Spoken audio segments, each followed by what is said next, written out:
एक बार की बात है, एक राजा था।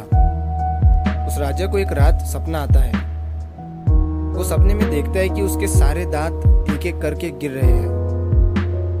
अब जब वो राजा सुबह उठता है तो हैरान हो जाता है और अपने सपने का मतलब जानने के लिए वो अपने महल में एक ज्योतिषी को बुलाता है और उसे अपना सपना बताता है।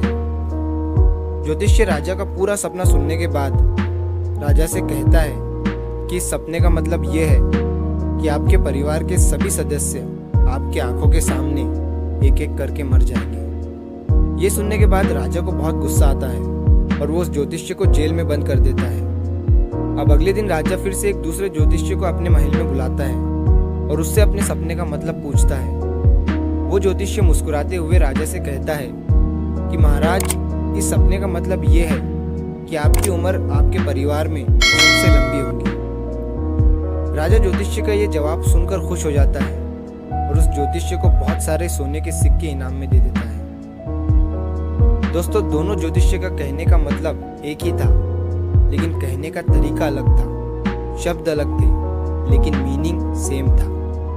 इसी तरह अगर आपके पास बोलने का सही तरीका है, बात को बोलने के लिए सही शब्द, सही अल्फाज है, तो आप नेगेटिव बात को भी पॉजिटिव तरीके से बोल सकते हो। सेम इसी तरह एक बार एक अंधा आदमी रास्ते पर भीख मांग रहा था। उसके सामने एक कटोरा रखा हुआ था और उसके साइड में एक व्हाइट पेपर पर बड़े बड़े अक्षरों में लिखा हुआ था कि मैं आंखों से अंधा हूँ, मुझे कुछ दान करके चाहिए। शाम तक उसके कटोरे में सिर्फ कुछ ही सिक्के लोग डाला करते थे। एक बार एक आदमी ने उस अंधे को नोटिस किया।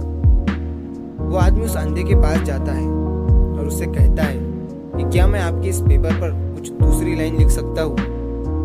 अंधे आदमी ने परमिशन दे दी। उस आदमी ने पेपर को पलटकर उस पर दूसरी लाइन लिख दी और वहां से चला गया। ये सब होने के बाद अब हर कोई उस अंधे आदमी के कटोरे में पैसे डालने लगा और शाम तक उसके पास इतने पैसे जमा हो गए जो उसके पास एक हफ्ते में हुआ करते थे। जब शाम को वही आदमी उस अंधे के पास आया तो अंधे ने उस आदमी से पूछा कि तुमने इस पर ऐसा क्या लिखा है जो मुझे लोगों ने इतना सारा दान कर दिया। आदमी ने मुस्कुराते हुए उससे कहा कि पहले इस पर लिखा हुआ था कि मैं आंखों से अंधा हूँ, मुझे कुछ दान करके चाहिए।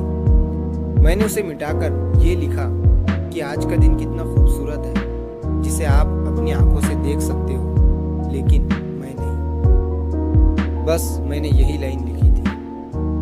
दोस्तों, कहते हैं कि इतना मत बोलिए कि लोग आपके चुप होने का इंतजार करें, बल्कि इतना सा और ऐसा बोलिए कि आपको लोग दोबारा सुनने की चाह रखें। जिस इंसान को बोलने का, बात करने का सही तरीका आ गया ना, वो पूरी दुनिया जीत सकता है।